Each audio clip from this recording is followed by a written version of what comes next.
pada kesempatan kali ini akan disampaikan oleh Bapak Ahmad Miftahuddin. Kepada Bapak Ahmad Miftahuddin, saya persilahkan.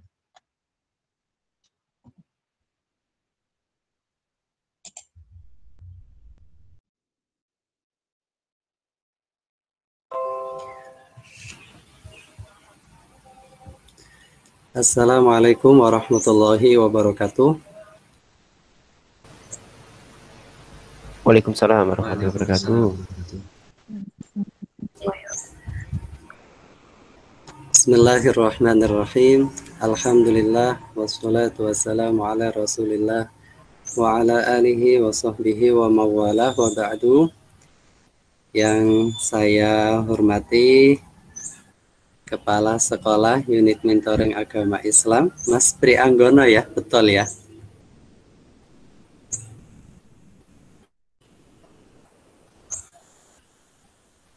Mas Iko, Kepala sekolahnya siapa? Mas Prianggono? Iya, Pak. Ah, ya. Mas Prianggono hadir, Mas Prianggono? Belum ya, sepertinya ya. Nanti bisa bergabung Mas Prianggono. Mas Prianggono sepertinya dari bahasa dan seni ya, FBS. Siapa yang kenal Mas Prianggono?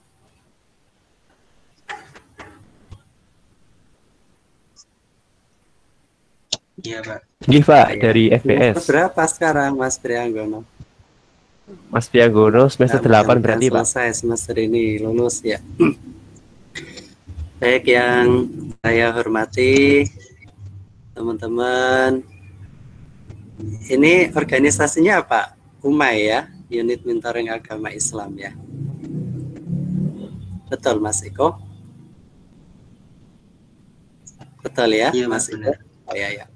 Ya, utamanya Mas Iko Iskandar selaku pembawa acara pada acara apa ini? Acara apa ini? Mohon maaf, ini Sekolah Mentor UMAI. Sekolah Mentor UMAI ya. Sekolah Mentor UMAI ya. Teman-teman sekalian yang saya banggakan, saya hormati, pertama-tama marilah kita senantiasa memanjatkan rasa syukur kita kehadirat Allah Subhanahu wa taala yang telah memberikan kepada kita limpahan karunia, utamanya karunia atau nikmat berupa nikmat berserah diri, nikmat taat, nikmat tunduk, patuh kepada aturan dan ajaran Allah Subhanahu wa taala yang dibawa oleh Rasulullah dan sudah disampaikan kepada kita. Salawat serta salam senantiasa kita haturkan kepada baginda Rasulullah Muhammad sallallahu alaihi wasallam yang sudah menyampaikan aturan Allah Subhanahu wa taala kepada kita semuanya, dan beliau pertama kali manusia yang sudah melakukan aturan dari Allah yang baik itu yang tercantum dalam Al-Quran, sehingga dalam sebuah riwayat budi pekerti beliau itu tidak lain yaitu Al-Quran, kebaikan-kebaikan yang dari Allah Subhanahu wa taala beliau sudah mempraktekkan, memberi contoh untuk dicontoh dan ditiru oleh umatnya. Mudah-mudahan kita selaku umat beliau dapat berusaha dan mendapat pertolongan oleh Allah SWT untuk mencontoh budi pekerti kebaikan yang beliau sudah praktikkan, sudah beliau aktualisasikan dalam kehidupan beliau setiap hari. Baik teman-teman yang kami hormati dan kami banggakan,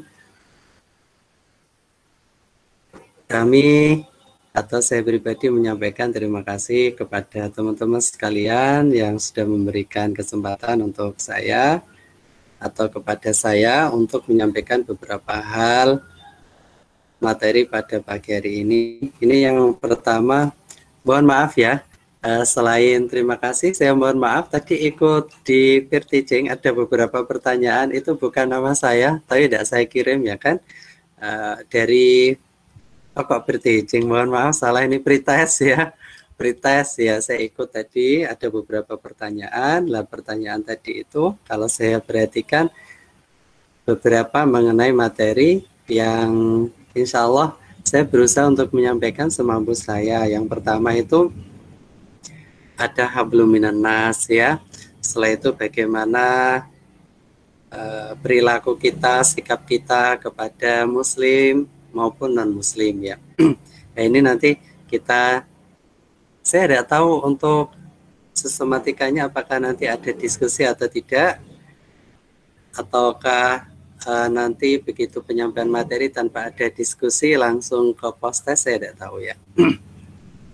Nah, ini saya berusaha untuk menyampaikan pesan dari Mas atau teman-teman melalui Mas Yudantara ya. Mas Yudantara hadir? Nah, terima kasih Mas. Oh tadi yang baca, ini namanya Mas Muhammad Yudantara kalau gitu ya. Ya, terima kasih Mas Muhammad Yudantara ya. Oke baik teman-teman yang kami hormati. Di sini ada beberapa materi yang teman-teman minta untuk dijabarkan atau mungkin kita bahas nanti ya. Yang pertama terkait dengan alasan kenapa kita harus berislam sebelum masuk ke hablum minan nas. Berikutnya ada hablum minan nas. Hablum minan nas ini hubungan kita dengan sesama manusia, mulai dari di sini orang tua, setelah itu orang muslim, mudah-mudahan orang tua kita dan keluarga kita muslim semua, itu bagaimana kita berinteraksi dengan mereka-mereka. Berikutnya ada bagaimana perilaku kita, sikap kita, interaksi kita yang tepat kepada non-muslim itu seperti apa. Mudah-mudahan ya tadi harapan kita, keluarga kita, kerabat kita, bahkan tetangga kita, semuanya itu muslim, mendapatkan hidayah dari Allah Subhanahu wa taala ya. Dan itu merupakan nikmat yang sangat besar, luar biasa, tidak terhingga. Baik, kita mulai dari materi pertama. Mohon maaf ini saya tidak membuat PPT ya. Tidak apa-apa ya Mas Iko. Ya, nanti teman-teman bisa memperhatikan, nanti bisa menjawab post test setelah penyampaian materi, atau nanti kalau ada diskusi, kita diskusi terlebih dahulu, tidak apa-apa. Oke, kita dari poin pertama, yaitu alasan kenapa toh kita harus berislam. Jadi, teman-teman, mungkin secara logika ya, belum masuk ke Islam. Dan Islam itu agama logika, semestinya agama yang sangat logis itu ya Islam. Ya, logikanya kita dan kenyataannya pula ya. Sebelum ke logika, mungkin kenyataan dulu di lapangan. Orang ini istilahnya kalau makhluk sebutlah makhluk. Kalau orang itu ya makhluk hidup ya. Itu intinya lemah. Pertama, banyak kekurangan. Yang kedua, ya, terus dalam dirinya mungkin banyak permasalahan. Ini kenyataan ini ya, kenyataan di lapangan faktanya seperti itu. Terus bagaimana ketika manusia itu hidup di dunia ya, itu banyak tantangan. Ya, selain dari diri manusia itu sendiri, dari luar itu alam semesta ini yang begitu kompleks ya, yang begitu indah. Aturannya yang begitu rapi, detail ya. Ancaman pun beragam. Apakah itu berupa ancaman alam itu sendiri, ataukah hewan, ataukah dari mungkin makhluk yang lain, atau bahkan sesamanya ya. Ya ini terjadi di lapangan seperti itu. Kalau faktanya seperti itu ya kan, logikanya ya kan, orang itu butuh yang namanya perlindungan. Ya. Perlindungan dari apa? Ya, ancaman-ancaman tersebut. Bahkan dari diri kita. Berupa ketidaksesuaian dengan kebaikan yang diinginkan oleh manusia itu sendiri. Butuh perlindungan itu. Nah, yang dapat melindungi itu siapa? Tidak ada pelindung yang tepat dan baik, benar, kecuali pencipta manusia itu sendiri. Secara logika seperti itu, karena logikanya kalau selain yang menciptakan, otomatis siapapun itu tidak mengetahui bahkan diri manusia itu sendiri. Pada hakikatnya manusia itu siapa, ya, unsur-unsurnya, fungsi-fungsinya, dan seterusnya secara detail.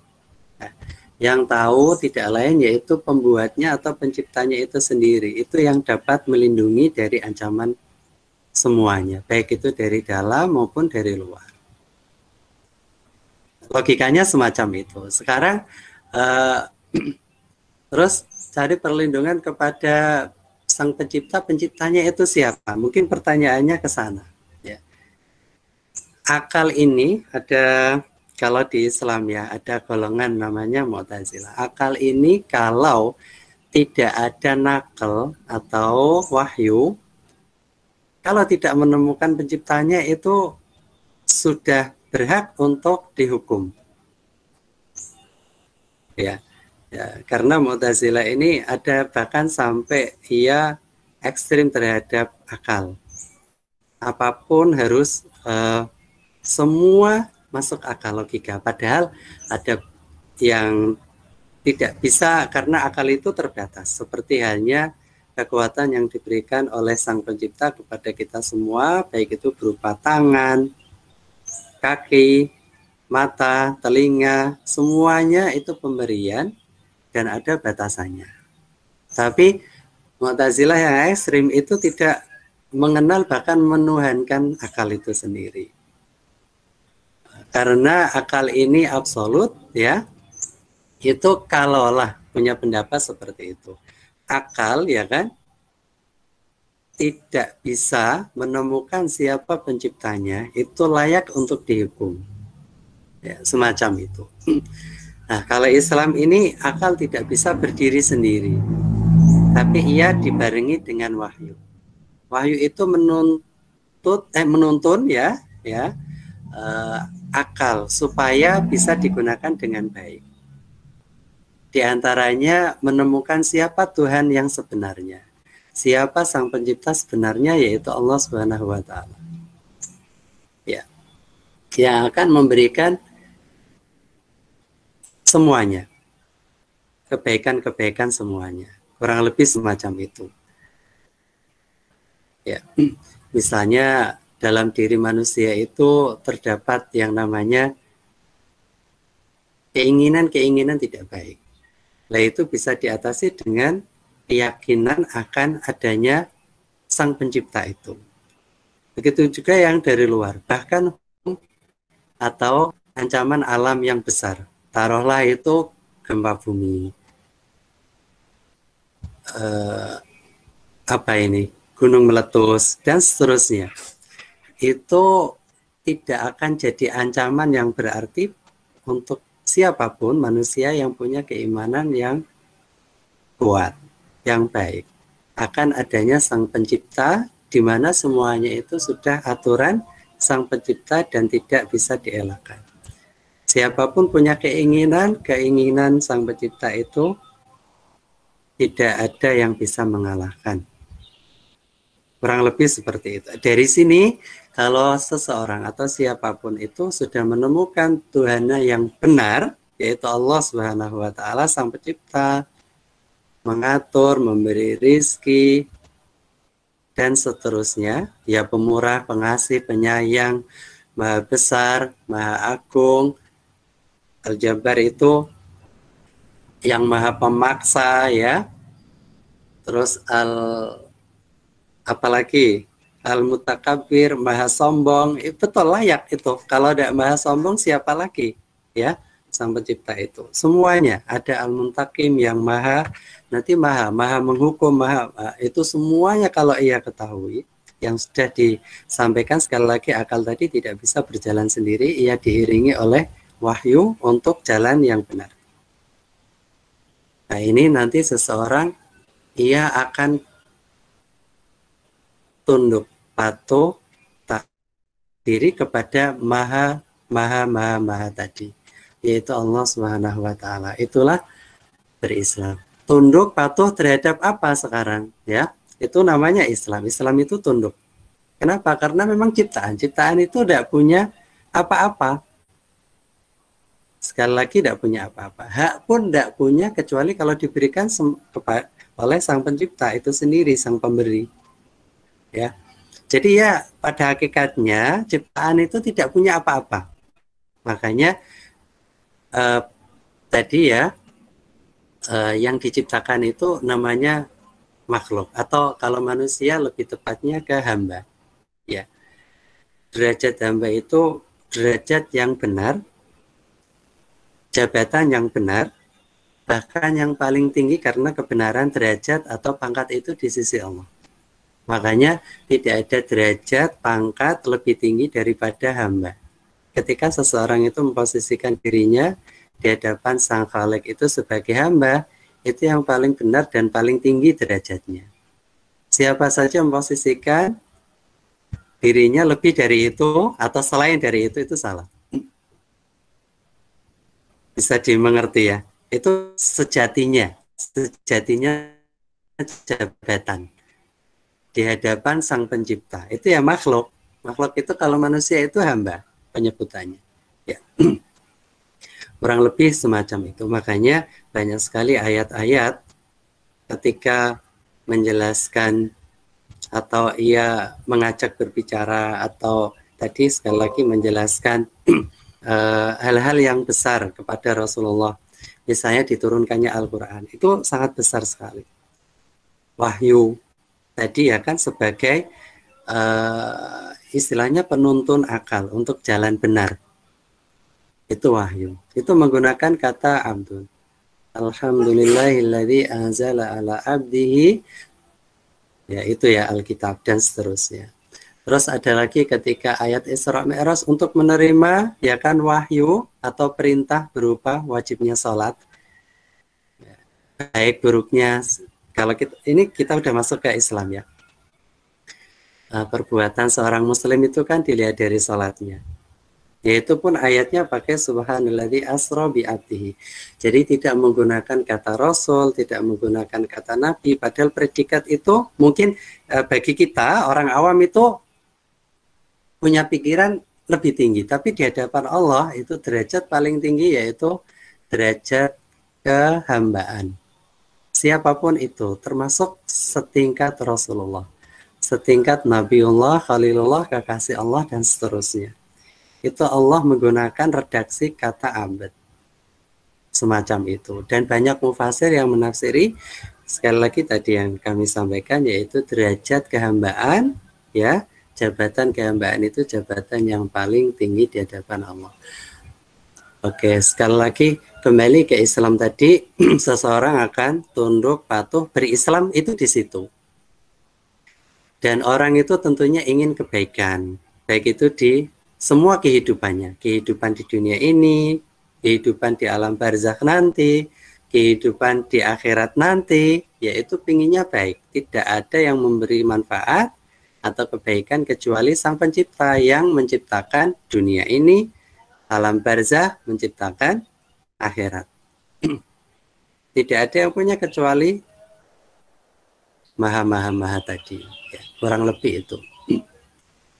Jadi selain ya kan Sang Pencipta itu tadi, seseorang meminta perlindungan dan seterusnya, itu seseorang atau seorang hamba tadi meminta kebaikan dari Sang Pencipta juga. Itu inti dari Islam. Yang intinya meminta tadi atau tunduk patuh tadi itu kepada aturan-aturan Allah, sehingga yang diinginkan baik itu terhindar dari keburukan mendapatkan kebaikan itu yang diinginkan itu dengan syarat tunduk patuh. Tunduk patuh kepada apa? Aturan-aturan Allah. Lah aturan Allah ini banyak. Kalau kita globalkan ya jadi dua. Aturan yang sama Allah sama aturan selain Allah. Selain Allah itu bisa sama manusia, bisa sama makhluk-makhluk yang lain, ya malaikat, sama jin, itu bagaimana sikapnya diatur semuanya. Sama hewan, sama tumbuhan, termasuk yang lain, alam yang lain. Ya, misalnya air, sungai dan seterusnya itu ada akhlaknya. Itu aturan-aturan secara umum, ya. Ada dua itu. Aturannya sama Allah langsung berupa ibadah-ibadah murni ya seperti yang kita ketahui, ada sholat, ya, puasa, zakat, haji, ada akikah, ada nazar dan seterusnya. Walaupun mungkin kalau diperhatikan pun nanti kembalinya tidak ada yang kepada Allah, semuanya itu kembali kepada utamanya diri manusia itu sendiri. Ya. Supaya tidak salah, ini harus diniatkan murni tulus untuk Allah. Apalagi yang itu murni untuk Allah, ya kan? Wong yang ada hubungannya aturan itu selain Allah pun harus dimurnikan karena Allah. Itu yang dimaksud dengan tunduk, ya. Aturan sama siapapun itu, baik kepada Sang Pencipta maupun selain Sang Pencipta yang diciptakan, itu harus diniatkan tadi karena tunduk. Karena Sang Pencipta, semuanya ke sana muaranya. Supaya apa? Supaya nanti tidak ada subjektivitas. Semuanya karena Allah. Jadi tidak ada nanti pamrih kepada siapa, tidak ada. Semuanya kepada Allah karena yang punya hakikatnya ya Sang Pencipta itu. Nah itu secara logika dan Islam jalan dengan logika itu. Ya. Sekarang ke poin berikutnya, kalau tadi aturan itu ada yang sama Allah, mungkin pembicaraannya juga banyak. Semestinya Islam itu pun sangat luas sekali ya. Ya ini aturan yang hablum minan nas, nanti yang teman-teman mungkin menjawab ya.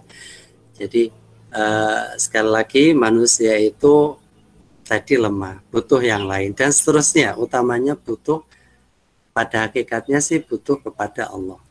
Ya.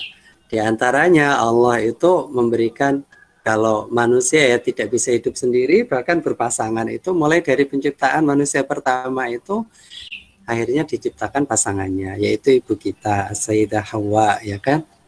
Semacam itu sampai yaumul qiyamah. Orang itu tidak akan bisa lepas dengan orang lain. Ia butuh orang lain. Apapun dan siapapun ia. Oke, sekuat apapun, sejenis apapun orang butuh makan. Orang tidak bisa memenuhi bahkan kebutuhannya sendiri yang berupa makan itu. Pakaian, tempat tinggal, dan seterusnya.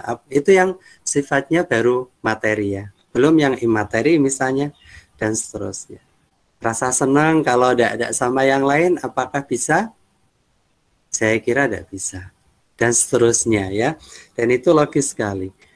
Karenanya seseorang itu harus berbuat baik kepada orang lain. Untuk apa? Mendapatkan apa yang ia ingin dapatkan dari kebaikan orang lain. Kalau jangan kita punya bayangan ya, orang lain itu akan berbuat baik kepada kita kalau kita belum berbuat baik kepada mereka. Kurang lebih semacam itu. Jadi timbal balik itu udah jadi sunatullah. Wa ahsin kama ahsanallahu ilaik. Jadi wa ahsin, ahsin itu berbuat baiklah. Di sini Allah tidak menyebutkan sasarannya, objeknya, berbuat baiklah. Kepada siapa ada di ayat ini itu. Jadi wa ahsin kama ahsanallahu ilaik. Berbuat baiklah seperti halnya Allah sudah berbuat baik kepadamu. Ya, berbuat baik kepada siapapun. Kepada Allah iya, Rasulnya iya, malaikat iya, jin iya, apalagi orang tua iya, diri kita iya, semua iya semua berbuat baik. Lah sekarang baik itu menurut siapa, ya kan? Otomatis menurut agama. Agama ini ada yang berbuat baik itu dijelaskan secara eksplisit, ada yang diserahkan kepada orang. Ya. Jadi orang ini ada yang adat istiadat seperti itu. Nah, Jadi kebaikan itu ada yang dijelaskan secara eksplisit, tapi secara umum disuruh berbuat baik. Semuanya berbuat baik. Belum tentu mungkin kita misalnya ngomong ya, ngobrol. Cara kita ngobrol dengan si A belum tentu itu cocok dengan si B, si C, dan seterusnya. Karena karakternya beragam. Lah itu yang dimaksud dengan umum. Yang penting berbuat baik. Ya dalam berbicara, dalam sikap yang lain. Lah itu beragam. Standar baik itu kalau orang lain ngomong sama kita seperti itu enak enggak? Ya. Kalau enggak enak, jangan sampaikan kepada orang lain semacam itu. Belum. Nah, kalau gitu seperti apa? Supaya tahu karakter itu, saling mengenal, ya dan seterusnya. Untuk bisa berbuat baik harus tahu karakternya akhirnya. Dan itu diajarkan. Jadi intinya hablum minan nas itu ya siapapun itu ingin kebaikan. Nah, tidak ada orang yang berlaku baik kepada siapapun kecuali siapapun tersebut itu berbuat baik kepada orang lain. Dan itu tidak akan terjadi kecuali ya kan, ya saling mengerti, saling tahu karakternya. Nah, di situ butuh yang namanya saling mengenal seperti yang dianjurkan dalam Al-Qur'an juga. Nah, padahal orang itu Allah menciptakan kulitnya beragam, warnanya, bahasanya beragam. Itu ayat-ayat Allah maksudnya, ya. Dalam surat Ar-Rum ya. Setelah itu dalam surat Al-Hujurat untuk saling mengenal, yaitu dan itu jadi sunatullah ya, kekuasaan Allah SWT. Ya. Supaya apa? Supaya saling menghormati. Kalau sudah tahu ya kan, kok sampai ke menghormati. Iya, kalau tidak menghormati tidak akan sampai ke tadi berbuat baik ya. Harus berbuat baik itu ya diantaranya menghormati dan seterusnya toleran kepada siapapun ya. Ini masih koridornya ke manusia umum ya. Ya semestinya kepada makhluk yang lain juga. Ini kita sudah mengkerucut ke manusia, tapi manusia umum ya. Apakah ia muslimkah atau non muslim ya. Ya yang muslim itu mudah-mudahan sekali lagi tadi ya keluarga kita, mulai dari kedua orang tua kita ya dan seterusnya, kerabat kita itu tadi, tetangga kita ya. Ya, intinya itu benang merahnya atau garis besarnya itu harus berbuat baik. Ya alasannya kalau dijabarkan banyak. Terus aturan-aturan baik itu sudah dijabarkan dalam Al-Quran. Baik ada yang secara eksplisit, ada yang secara umum ya, semacam itu. Setelah itu mengetahui bentuk akhlak kepada orang tua ya. Siapapun itu orang tuanya ya, muslim non muslim berbuat baik tadi itu berlaku ya. Setelah itu kita ke orang tua secara khusus ya, seperti apa itu. Kalau Al-Quran birrul walidain, bir itu berbakti, bakti itu baik, yang asli baik. Kebaikan apapun untuk orang tua itu harus dilakukan intinya. Muslim non muslim dilakukan, apalagi muslim ya, lebih diprioritaskan lagi kebaikannya itu. Yang non muslim itu pun senantiasa mendoakan supaya mendapat hidayah dan seterusnya.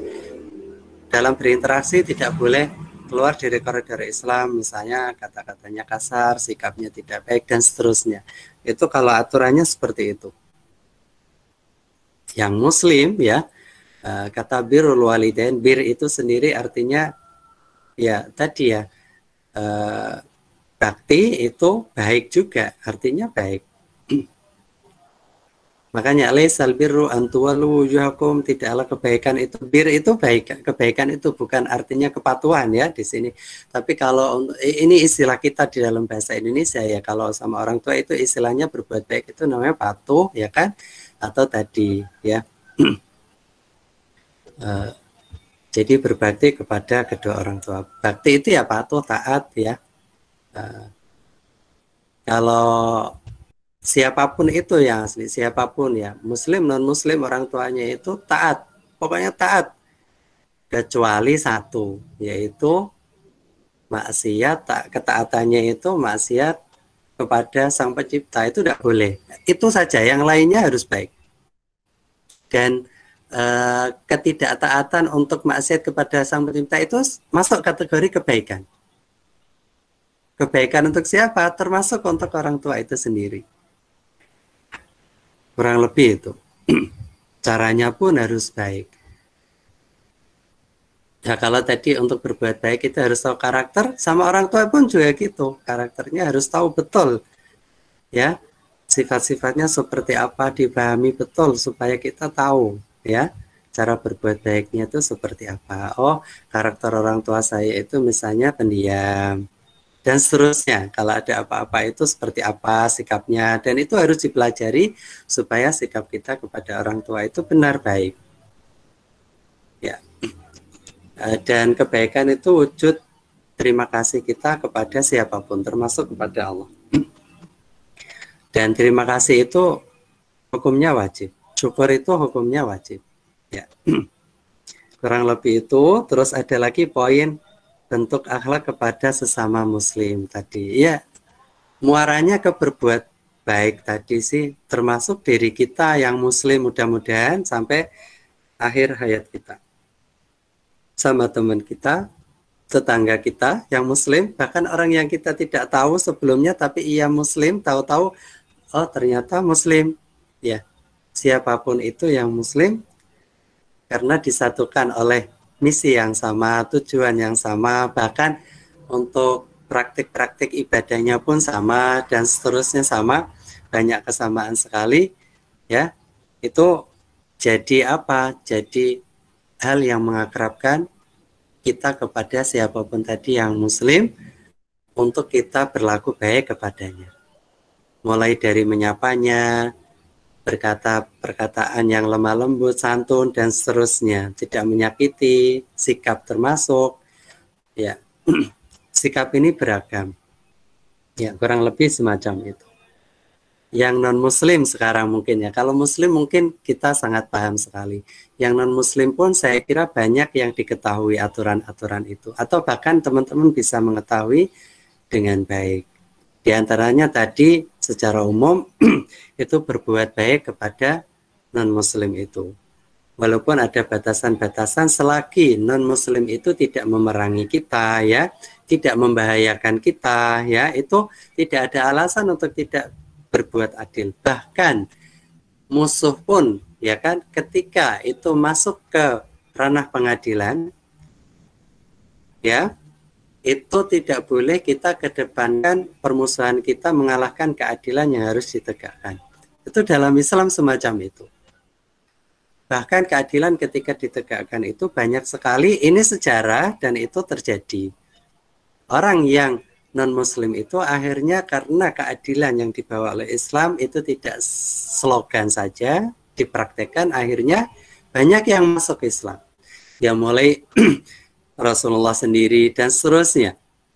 Sahabat itu kalau Rasulullah teman-teman saya kira sangat melek sekali atau paham sekali keadilan yang dipraktekkan oleh Rasulullah. Suatu saat ada keadilan yang dipraktekkan oleh Qadhi Iyad ya, menghakimi Sayyidina Ali ketika baju perangnya itu. Mungkin teman-teman juga sudah pernah mendengar cerita itu yang akhirnya orang Yahudi itu masuk Islam dikarenakan keadilan yang ditegakkan oleh Qadhi Iyad dan itu disetujui oleh pada saat itu Sayyidina Ali jadi khalifah. Ya. Semacam itu. Sayyidina Umar juga keadilannya. Jadi banyak orang-orang Yahudi itu yang masuk Islam karena bersentuhan langsung dengan hukum-hukum itu ketika dipraktikkan. Kurang lebih semacam itu. Jadi tidak ada alasan tidak berbuat baik kepada siapapun termasuk non-muslim selagi ia itu tidak membahayakan, bahkan membahayakan untuk kita pertahankan ya kan eksistensi seorang muslim itu dengan cara apapun bertahannya karena ada bahaya dari luar, itu bentuk kebaikan kepada mereka supaya kejelekan keburukan itu tidak sampai kepada banyak orang. Kurang lebih semacam itu. Ya, jadi intinya Islam itu membawa semestinya ya kebaikan. Intinya ke kebaikan itu. Lah kebaikan itu bentuknya bisa kelembutan, ya kan, bisa keadilan, bisa ketegasan, bahkan bisa kemarahan. Kebaikan itu semuanya ada tempatnya. Rasulullah itu pernah marah tidak? Pernah, tapi untuk kebaikan. Standarnya tadi Al-Quran. Rasulullah kan budi pekertinya Al-Qurannya. Ada perempuan dari Bani Makhzumiyah itu yang mencuri, mungkin cerita ini sangat populer sekali ya. Nah, ini keadilan harus ditegakkan oleh Rasulullah. Ketika itu ada dari kabilah Makhzumiyah tadi itu ingin memintakan keringanan kepada Rasulullah tapi tidak berani. Akhirnya lewat siapa? Sahabat-sahabat terdekatnya. Dari Abu Bakar, beliau tidak berani untuk memintakan keringanan. Sayyidina Umar apalagi tidak berani. Terus ke Sayyidina Utsman, Sayyidina Ali tidak berani. Oh, yaudah kalau gitu kita ke orang yang paling disayangi Rasulullah. Siapa itu? Usama bin Zaid. Zaid itu kan putra angkatnya Rasulullah. Ketika mungkin teman-teman tahu betul ya, Zaid bin Harithah itu, walaupun akhirnya tidak boleh yang namanya tabani atau adopsi anak itu dalam Islam. Yaitu kalau pengen manggil tidak usah bapak, tapi manggilnya apa? Saudara dalam Islam. Dalam Islam disebutkan semacam itu. Ya. Secara hukum tabani itu maksudnya nasabnya tidak bisa ke sana, tidak bisa, tidak. Kalau masalah di Indonesia nanti manggil bapak, ayah, nanti yang nguruskan, itu masalah budaya. Ini kita bahas, tidak ke sana. Ini ceritanya tadi ini butuh pembahasan lagi nanti kalau ada pertanyaan. Bukan itu tabani yang itu, bukan ya. Ini tabani yang maksudnya nasabnya itu di adopsi tadi ya, dalam yang sebelumnya tidak diperbolehkan itu. Jadi bisa mewarisi dan seterusnya, bisa menjadi ahli dan seterusnya wali, itu tidak bisa semacam itu dalam Islam, tidak diperbolehkan. Nah itu akhirnya datang ke Usamah bin Zaid yang dianggap sudah seperti anaknya sendiri, seperti halnya bapaknya, ayahnya, yaitu Zaid bin Harithah itu. Ketika waktu muda itu dicari bapaknya, kan itu jadi budaknya Rasulullah ya. Tapi Rasulullah tidak memperlakukan budak, bahkan dianggap anak. Itu dari Sayyidah Khadijah, dihadiahkan untuk Rasulullah. Dibeli oleh beliau. Intinya saking sayangnya pada ke sana mintakan. Usamah bin Zaid karena masih muda, ini kasihan kalau dipotong tangannya, intinya semacam itu ke Rasulullah. Akhirnya minta supaya diringankan hukuman Allah itu. Rasulullah terus berubah wajahnya. Rasulullah kalau marah itu ketahuan wajahnya berubah. Kalau seneng pun seperti itu. Kadang senyum itu jarang sekali Rasulullah kalau tertawa. Kalau sampai tertawa itu giginya sampai kelihatan itu karena Rasulullah itu punya sifat yang namanya sangat malu, pemalu sekali. Bahkan yang namanya Sayyidina Utsman itu terkenal paling malu di antara sekian sahabat itu. Rasulullah lebih malu dari itu. Nah, di antara banyak sih sifat-sifat Rasulullah ya. Mungkin banyak di antara kita yang tahu sifat-sifat, bahkan sedetail-detail sifat-sifat Rasulullah itu seperti apa cerita-ceritanya. Intinya kemarahan itu untuk kebaikan juga. Ya Usamah, apakah engkau itu berani, intinya ya kan, merubah had ya. Had itu ketentuan Allah, batasan-batasannya Allah. Jadi kan ada had ya. Kalau nyawa namanya qisas ya. Kalau untuk di bawahnya nyawa itu namanya had. Ya ada mencuri, ada zina dan seterusnya, itu masuk kategorinya had. Di akhir hadis itu kalaulah Fatimah putra Muhammad itu mencuri, niscaya Muhammad atau saya sendiri akan memotong tangan Fatimah itu. Jadi untuk kebaikan, semuanya untuk kebaikan. Dan ada beberapa cerita lagi. Jadi sekali kebaikan itu ada kalanya dengan lemah lembut, tutur kata yang dan seterusnya. Tapi ada kalanya dengan ketegasan. Kalau kita menamakannya itu marah ya kemarahan ya. Tapi itu pun ada cara-caranya, ada tempatnya, ada kondisi yang tepat dan seterusnya. Tidak asal. Bahkan kadang kesantunan itu jadi tidak sesuai di kondisi yang tidak tepat. Kurang lebih itu. Makanya Allah itu kenapa kok ada di antara nama baiknya itu ada Ar-Rahman. Tapi juga ada yang Al-Muntaqim, ada Al-Jabbar. Kenapa itu? Karena memang sikonnya beda-beda. Ya, itu dimiliki Allah semuanya. Ya tidak mungkin ketika menyikapi orang-orang yang tidak beriman kepada Allah sendiri di hari akhir, Allah sifatnya Ar-Rahman kan tidak mungkin. Ya, nah, itu kebaikan, itu keadilan. Dan kita harus terapkan itu dalam kehidupan kita. Ini udah lumayan ya, materinya udah berapa menit ini? 35? 30 menit ya. Mungkin itu dari sebagai pemantik ya teman-teman. Kalau ada diskusi, kalau ada ya nanti silakan langsung ke postas.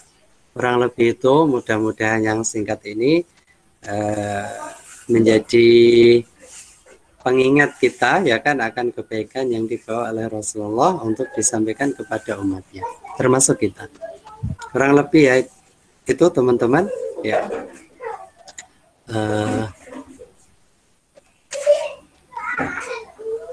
Saya kira itu yang dapat saya sampaikan. Nanti silakan bisa dilanjut. Kurang lebih itu, kurang lebihnya mohon maaf. Ini langsung saya tutup atau ada sesi tanya jawab, Mas Iko?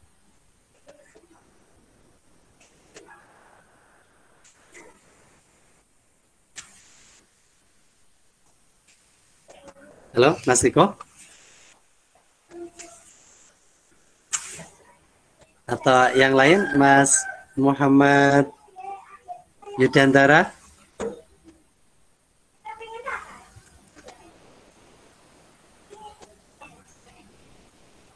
Ada pertanyaan? Kalau tidak ada, saya cukupkan ya. Terima kasih. Suara saya terdengar ya? Halo, mohon direspon. Alhamdulillah Ustaz Terdengar, terdengar. Iya. Ya. Mas Iko, halo. Sepertinya keluar dari Google Meet ya, ruang ini ya. Ini ada yang dari bahasa Arab ya. Ada Frisa, ini bahasa Arab ya Mbak Frisa ya? Iya Ustaz. Oh ya. Siapa lagi yang bahasa Arab? Mbak Fitri Ustaz, Fitri Nurul Mbak Fadilah. Fitri Nur Fadilah. Mana ya? Oh iya, Nurul Fadilah. Ini semester berapa Mbak Fitri? Semester 4 atau semester 2? Semester 4 Ustaz. 4 ya. Ya, mudah-mudahan ada manfaatnya, kurang lebihnya mohon maaf. Ya, Mas Iko, saya cukupkan, silakan dari teman-teman yang ingin bertanya, dipersilakan ya. Oke, Mbak Aulia. Silakan kalau ada pertanyaan, barangkali 1 boleh, 2 boleh, 3 boleh.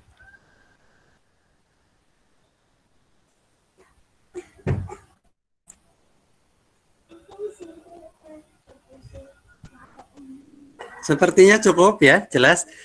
Terima kasih. Ya, kurang lebihnya mohon maaf sekali lagi, Mas Iko. Saya kembalikan waktunya kepada Mas Iko. Wassalamualaikum warahmatullahi wabarakatuh. Waalaikumsalam warahmatullahi wabarakatuh. Terima kasih pada Pak Miftahudin. Maaf, tadi Ya, saya terkendala jari. Iya, tidak apa-apa Mas Iko. Ya, mungkin dari teman-teman ada yang ingin ditanyakan, silakan.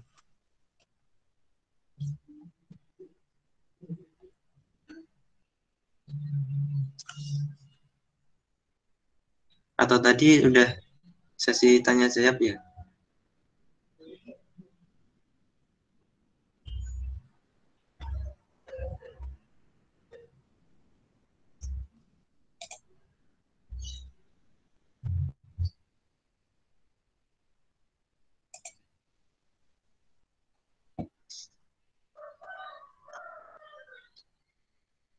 Oke, monggo silahkan yang ingin bertanya, silahkan langsung open mic.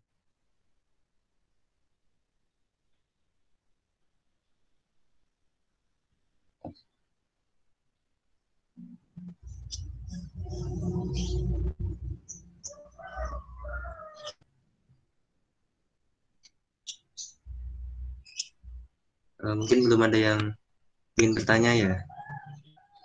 Untuk itu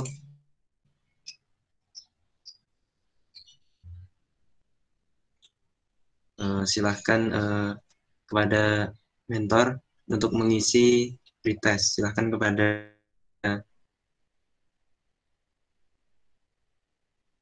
panitia untuk bisa mengirimkan pretestnya.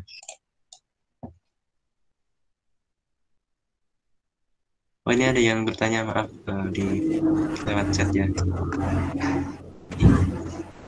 Yani, Assalamualaikum warahmatullahi wabarakatuh. Izin bertanya Ustadz, apakah ada batasan dalam berbuat baik kepada non-muslim? Terima kasih Ustadz. Untuk Pak Miftah, silahkan dijawab pertanyaan. Ya. Terima kasih Mbak Berliana Apriliani Milenia ya atas pertanyaannya. Jadi untuk kalau ya kita jawab dengan logika dulu ya. Tadi ya. Jadi setelah mendengarkan materi tadi, saya pikir semuanya ya sepakat kalau batasannya itu ya ada dan batasannya itu berupa ketidakbaikan itu ketika dilakukan. Jadi itu secara logika. Kembali lagi ke agama tadi ya akhirnya. Kembali lagi ke agama dalam artian aturan-aturannya ketidakbaikan ketika dilakukan itu seperti apa. Yang menimbulkan fitnah. Fitnah di sini bukan artinya cobaan, itu bukan ya. Tapi menimbulkan kegaduhan. Ya. Itu yang dimaksud fitnah di sini ya. Atau bahkan ia kaitannya mohon maaf ya dengan akidah misalnya tata cara dan itu mempengaruhi akidah seseorang. Nah itu tidak diperbolehkan karena memang sampai ke ketidakbaikan.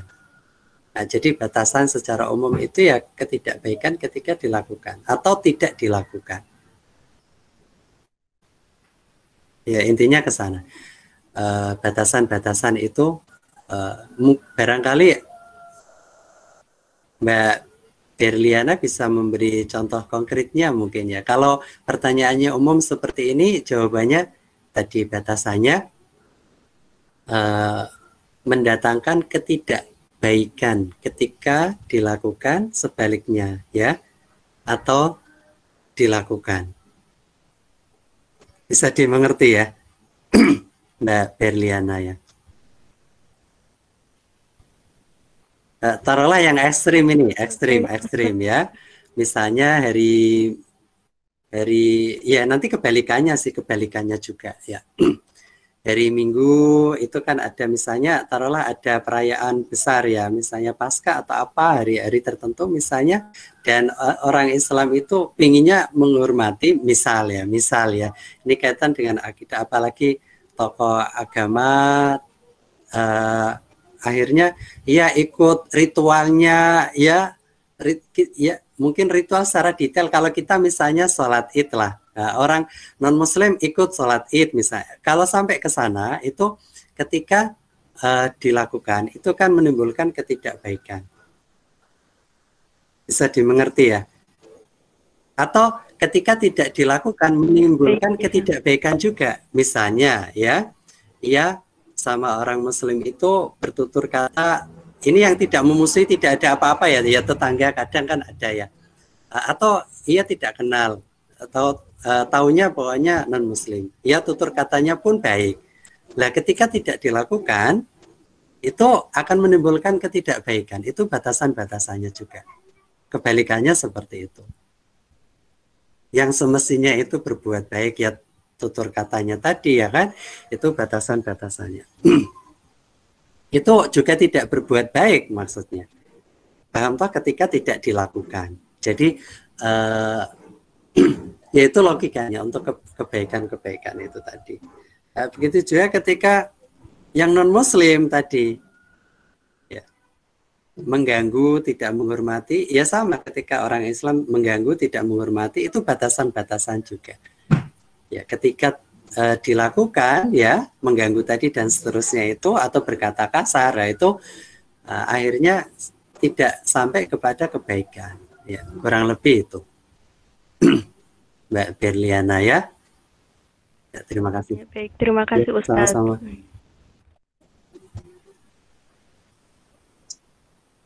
Baik, untuk yang lainnya silahkan jika ingin bertanya, boleh open mic atau lewat chat.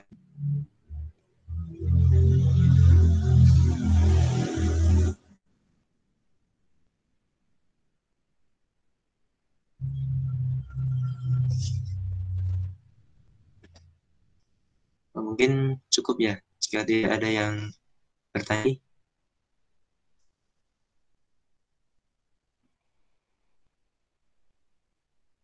Ya, mungkin tambahan sedikit.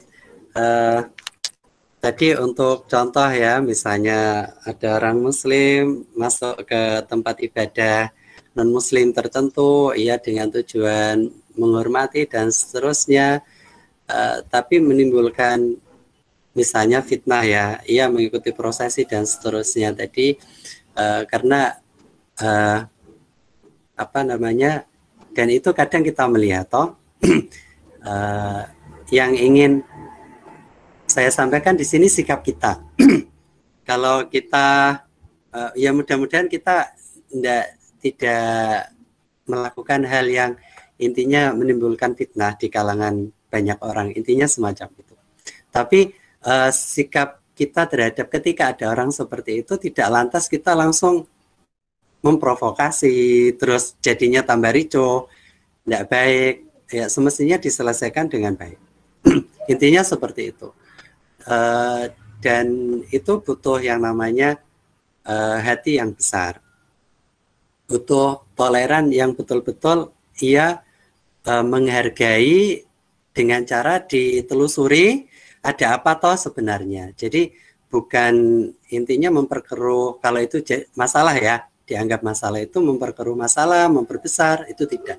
Tapi meredam ya, karena kerukunan itu yang diharapkan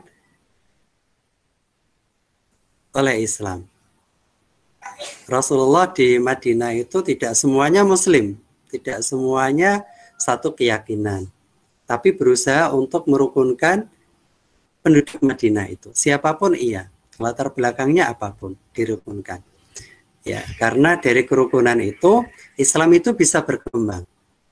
Jadi akan susah sekali Islam itu berkembang atau kebaikan itu tersalurkan kepada banyak orang. Nah, kebaikan ini kan belum tentu diterima semuanya ya. Tapi yang penting harus sampai dulu.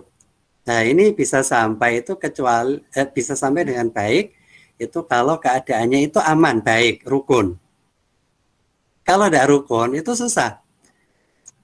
Teman-teman mau misalnya silakan bisa browsing ya, bagaimana para pendakwah itu atau dai itu di daerah-daerah konflik itu akan susah sekali untuk menyampaikan kebaikan-kebaikan itu. Nah, ini jangan diperkeruh. Kalau ada kejadian-kejadian seperti itu diredam. Diredamnya seperti apa? Mulai dari kita ya, ya berprasangka baik dan seterusnya. Ditelusuri beritanya dan seterusnya. Teman-teman kita misalnya alhamdulillah belum kemakan. Kalau udah kemakan dengan berita itu kita klarifikasi, ayo cari kebenaran. Itu cara meredamnya. Semua kalau punya peran andil seperti itu sampai yang punya wewenang, saya kira negara kita akan baik. Gitu ya. Ketika negara baik, Islam itu sangat mudah sekali. Jadi yang namanya hidayah tidak itu sampai hari kiamat ada. Tidak mungkin semua di dunia itu akan jadi Islam semua itu, tidak mungkin. Allah sudah janji itu, tidak. Kalaulah mau Allah itu akan jadikan orang semuanya itu satu, itu Allah mampu, tapi tidak seperti itu, hikmah di balik itu. Nah, kita yang sudah dapat hidayah ini harus bersyukur. Seperti syukurnya Rasulullah itu ya kan, berterima kasih sama Allah Karena saking syukurnya Rasulullah itu semua ingin diajak untuk masuk Islam, walaupun ada yang sudah dinas tidak bisa, tapi Rasulullah itu tetap mengajak, punya harapan yang besar sekali. Itu. Jadi bukan ajakannya Rasulullah itu ajakan kekerasan, bukan, tapi ajakan kasih sayang untuk bareng-bareng ayo kepada rahmat Allah, belas kasihan Allah. Jadi itu bukan terus Rasulullah ini jumawa, oh saya ini manusia terbagus, udah tidak seperti itu. Rasulullah tetap tawadhu'nya itu, rendah hatinya bukan main, melebihi semua makhluk Allah. Itu rendah hatinya Rasulullah. Walaupun setingkat Rasul, maksum dan seterusnya itu bukan lantas jumawa, itu tidak. Ya. Dan budi pekerti itu harus ada pada umatnya yang baik. Seperti itu, ditiru ya, dicontoh. Tidak lantas jumawa terus kalau memang itu baik ya, kalau betul, kalau itu memang sudah baik jalannya itu, tidak lantas itu digunakan untuk menyalahkan orang. Oh kamu ini apa toh, ini enggak jalannya enggak baik, ini enggak, kalau enggak pantas jadi teman saya dan seterusnya, enggak seperti itu. Tidak. Jadi dirangkul, cara merangkulnya harus tahu karakteristiknya tadi. Dan itu berat. Memang yang salah pun berat ya hidup di dunia ini, karena memang manusia itu diciptakan dalam keadaan susah payah, semua susah. Cuman ada yang susahnya itu di jalan kebaikan, ada yang enggak.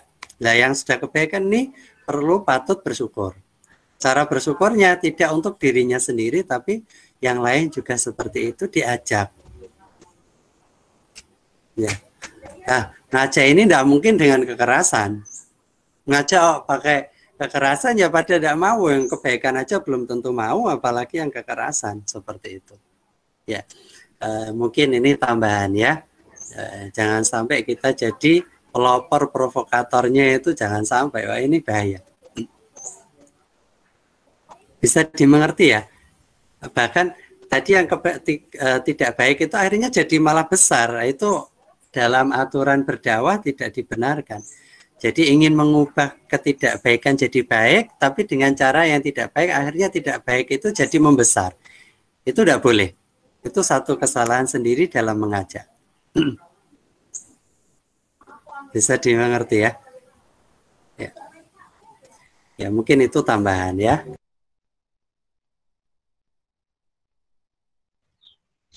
Ya, terima kasih kepada Bapak Ahmad Miftahuddin atas materi yang telah disampaikan. Semoga bermanfaat bagi teman-teman mentor dan bisa disampaikan kepada adik-adik menti dengan baik. Amin.